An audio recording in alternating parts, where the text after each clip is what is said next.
Hey everybody, how are you all? My name is Surabhi Srivastava and welcome to our YouTube channel. दोस्तों, आजकल internet की इतनी सारी speeds available हैं जैसे 2G, 4G, 5G। मतलब अगर आप इंटरनेट में कुछ भी सर्च करने जाते हैं वो फट से आपको मिल जाता है। वैसे एक रिपोर्ट के मुताबिक 2025 में इंडिया में अप्रॉक्स 9 मिलियन के आसपास एक्टिव इंटरनेट यूजर होंगे। आप इस आंकड़े से अंदाजा लगा सकते हैं कि इंटरनेट एक्सेस करने वाले कितने सारे लोग हैं। इंटरनेट कितना इंपॉर्टेंट हो गया है, चाहे वो लोग उसको एजुकेशन के लिए यूज़ कर रहे हों, चाहे एंटरटेनमेंट के लिए यूज़ कर रहे हों, चाहे पब्लिक वेलफेयर के लिए यूज़ कर रहे हों, पर इंटरनेट एक बहुत इंपॉर्टेंट चीज़ हो गई है। इंटरनेट हमारे लिए जितना यूजफुल है उतना ही हार्मफुल माना जाता है, क्योंकि जैसे कोई रॉयटिंग होती है या कोई क्राइसिस होती है तो किसी पर्सन को इन्फ्लुएंस करने में इंटरनेट बहुत इंपॉर्टेंट रोल प्ले करता है। इसीलिए गवर्नमेंट के पास ये पावर है कि वो इंटरनेट शटडाउन इम्पोज कर सकती है। एक्चुअली में इंटरनेट शटडाउन होता क्या है, तो जो हमारे पास इंटरनेट एक्सेस करने का राइट होता है उस पर गवर्नमेंट रोक लगा सकती है, उसे ही हम इंटरनेट शटडाउन कहते हैं।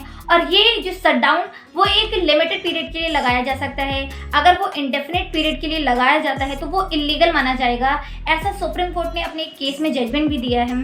तो आज हम लोग इस केस को भी समझेंगे और समझेंगे कि राइट टू जो इंटरनेट है वो कोई फंडामेंटल राइट है या नहीं, और अगर है तो इसे किस केस में डिफाइन किया गया है। तो चलिए दोस्तों इन टॉपिक को समझते हैं। और अगर आपने मेरे चैनल को सब्सक्राइब नहीं किया है तो पहले मेरे चैनल को सब्सक्राइब कर दीजिए और अपने दोस्तों के साथ भी शेयर कर दीजिए। चलिए दोस्तों वीडियो स्टार्ट करते हैं।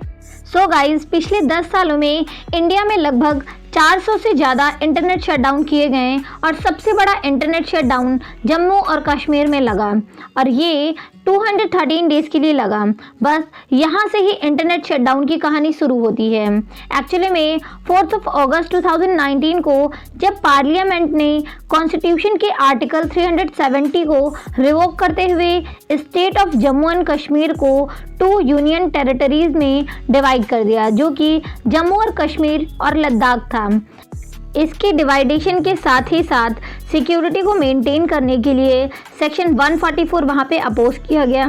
सेक्शन 144 ये कहता है कि 5 या 5 से ज़्यादा लोगों की एक असेंबली को प्रोहिबिट करता है। इसके साथ ही साथ वहाँ पर इंटरनेट शटडाउन लगाया गया, जो कि शटडाउन आगे जाकर बनता है इंडिया का लॉन्गेस्ट इंटरनेट शटडाउन। बस 4 अगस्त 2019 को सिक्योरिटी कंसर्न के चलते इंटरनेट सर्विसेज को सस्पेंड कर दिया गया और फिर उसे खोला जाता है 213 दिनों के बाद 4 मार्च 2020 को, और इसीलिए ये बनता है देश का सबसे लंबा चलने वाला इंटरनेट शटडाउन। पर इस इंटरनेट शटडाउन के अपोज होने और रिस्टोर होने के बीच में आते हैं 2 इम्पॉर्टेंट डेट्स, जिस पर बहुत इम्पॉर्टेंट डिसीजन आता है, बहुत इम्पॉर्टेंट जजमेंट होता है, जो आगे चलकर राइट टू इंटरनेट डिसाइड करता है। और इन्हीं केसेस को हम डिस्कस करते हैं आज, जिसमें से पहला केस है Faheema Shirin RK versus state of Kerala. इस केस में फाहिमा सिरीन एक कॉलेज स्टूडेंट रहती हैं, वो गर्ल्स हॉस्टल में रहती हैं और उस गर्ल्स हॉस्टल के रूल्स ये कहते हैं कि 6 बजे से 10 बजे के बीच हॉस्टल में आप मोबाइल यूज़ नहीं कर सकते हैं, मोबाइल फ़ोन्स नहीं यूज़ करेंगे। और इसी का अपोज करते हुए इस केस को फाइल किया गया। केरला हाई कोर्ट के सिंगल जज के बेंच जस्टिस PB आशा के सामने इसको फाइल किया गया।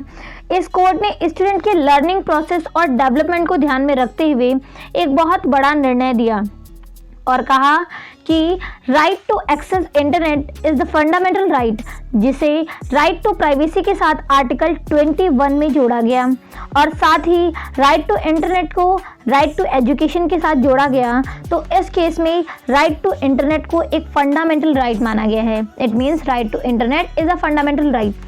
तो ये हमारे पहले केस की बात हो गई। और अगले केस की बात करें तो हमारा दूसरा केस है Anuradha Bhasin versus union of India का। ये केस सीधा जम्मू और कश्मीर से रिलेट करता है।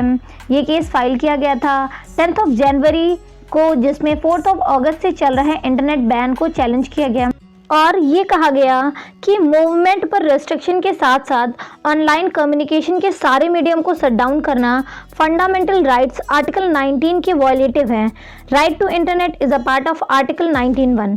सुप्रीम कोर्ट ने भी कहा कि इमीडिएट थ्रेट्स या सिक्योरिटी कंसर्न के चलते टेम्परेरी सर्विस को बैन किया जा सकता है, पर इनडेफिनिट पीरियड के लिए इंटरनेट सर्विस को सस्पेंड नहीं किया जा सकता है। और इस केस में जजमेंट देते हुए जम्मू और कश्मीर में 2G वाला सबसे लो स्पीड वाला इंटरनेट अलाउड किया गया, पर अनुराधा भसीन के जजमेंट के बाद एक और केस फाइल किया गया जो कि था foundation of media professional versus union of India का केस था। इस केस में जम्मू और कश्मीर में जो 3G और 4G सर्विसेज पर बैन लगा था, क्योंकि 2G सर्विसेज को तो अलाउड कर दिया गया था पर 3G और 4G को अलाउड नहीं किया गया था, तो इस केस में 3G और 4G सर्विसेज पर जो बैन लगा था उसे चैलेंज किया गया और इसीलिए इस केस को पॉपुलरली 4G केस के नाम से भी जाना जाता है।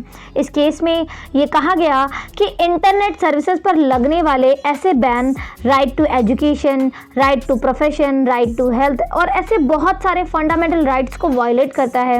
और इस केस में सुप्रीम कोर्ट ने 4G सर्विसेज को रीस्टोर के लिए डायरेक्शन भी इशू कर दिया था और एक कमेटी का भी सेटअप किया और काफ़ी डिस्कशन के बाद ट्रायल बेसिस पर 15 अगस्त के बाद लिमिटेड एरियाज में 4G सर्विसेज को रिज्यूम कर दिया।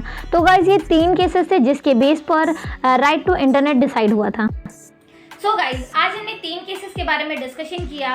पहला था Faheema Shirin versus state of Kerala, दूसरा था Anuradha Bhasin versus union of India और तीसरा था foundation of media professional versus union of India.